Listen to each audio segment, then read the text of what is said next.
আজিজ ভাই, আপনার উদ্দেশ্যে একটা কথা বলি।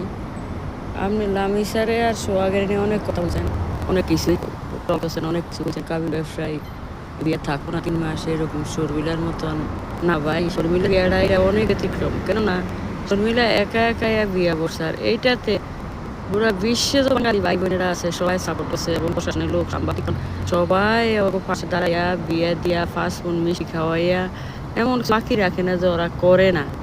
একটা কোটিপতির মাইয়া, কোটিপতির হলে বিয়া করলো, এত ধুমধাম, এত সাজানো গোছানো, কিছু করে বিয়া করে না, যে ছেলে মেয়ে না কইতে পারে।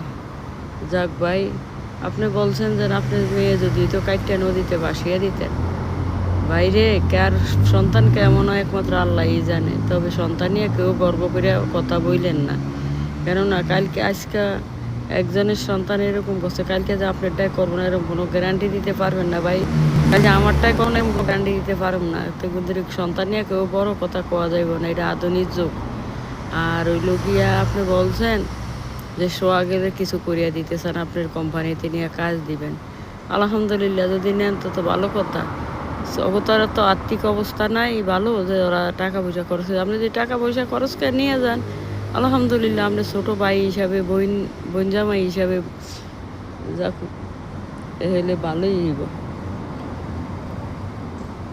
ইয়াকুব নবী বাস করিতেন কেনালে,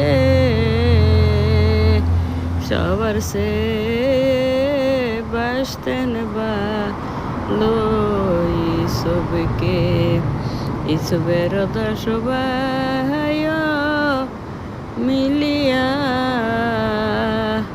ইসবের কুয়াই দিল ফেলিয়া, কুয়াই পরে কান্দে ইসুব, হায় রে হায়,